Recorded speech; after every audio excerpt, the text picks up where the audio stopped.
is earnest money for us to continue negotiations and try to come up with a good, solid plan. So we come back to you in the fall and you make the final decision to purchase this. Hopefully that will be the case, but we're not committing the town this evening to anything that can't be reversed if it doesn't work out between now and November. Okay, Ms. Vogel? And there's a lot of private money that's being raised. I think that's very important. You notice we're not going to the ballot for this. Ms. Vogel? Wendy Vogel, Precinct 4.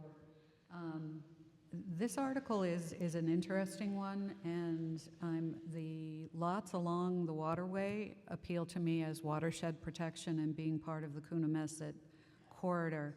I feel it's a little unfortunate that the farm is tied into it in a way, because I'm not sure that the town buying it is the best way to keep it a farm. It may be that a farmer buying it would be the best way to keep it a farm. I'd certainly like to see, if it's voted in the affirmative tonight, financials on the existing farm.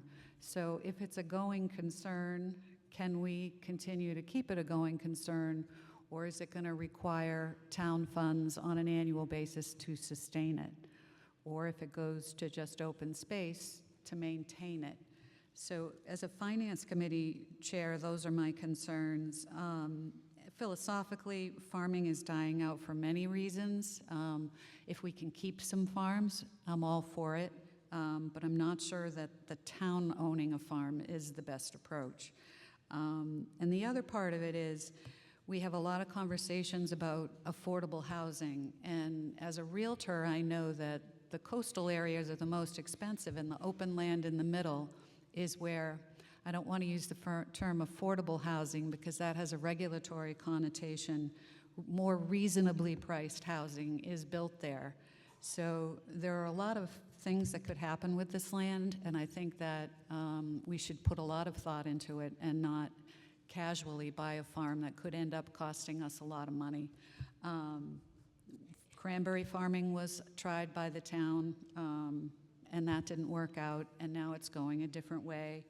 And the golf course is used by many, but every time an article is brought to us to approve for additional spending for the golf course, there's a lot of grumbling. So I hope that that some deep thought about the financial viability of this will go into the presentation we see in the fall. Thank you. Okay, Ms. Shepherd.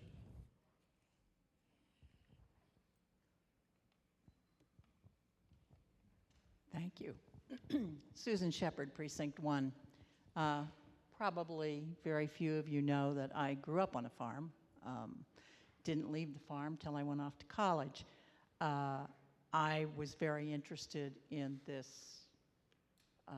project. I want to remind town meeting what we're voting on tonight. We are voting on $200,000, which is completely refundable unless town meeting agrees with the plans and funding that we put forward in November. So all you're risking is the $25,000 that is going to due diligence, and we might not even use all of that. And it needs to be done regardless if we're going to contemplate this at all. So the group is working very hard on a plan for a plan. By the time fall town meeting rolls around, we will come to you with both a short-term and long-term proposed management plan. And in the process of developing that, we will be seeking input from the public. So remember, you're voting $200,000, which is completely refundable until the end of the year if we don't agree on what we're doing. I think it's premature to talk about the plans. We will be bringing those plans to you in the fall. Thank you. Okay, Mr. Dufresne.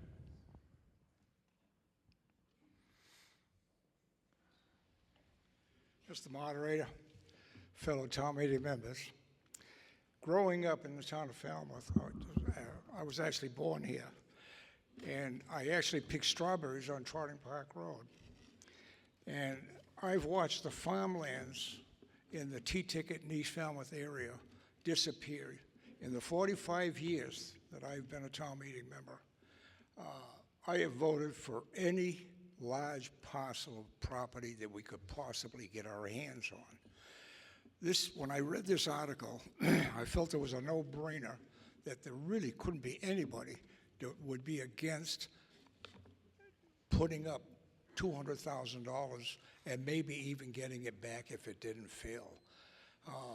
I happen to own a farm. I've owned it for the last 30-odd years. I've never wanted to develop it. I call it my own piece of open space.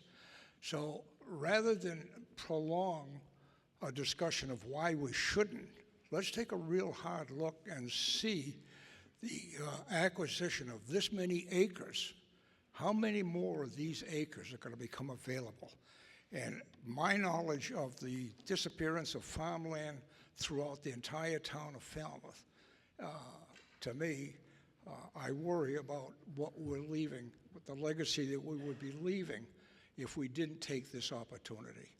So I would hope any future discussions would be in a positive direction, possibly somebody get up and move the motion, move the question.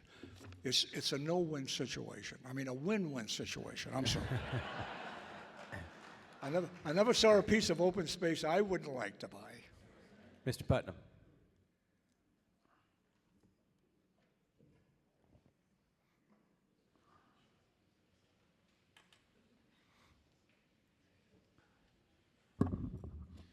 Good evening, ladies and gentlemen. Brent Putnam, Precinct 9.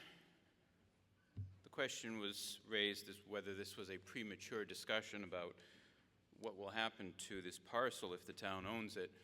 And I don't think it's premature. I think tonight we set the tone, we set the direction. We make it very clear where we want the town to go with this. So I think the discussions about how to maintain farming on these parcels are a very important one. I would hope that Karen has the opportunity to come up here and speak, and I don't mean She's to put actually you on the next spot. on the list. Awesome.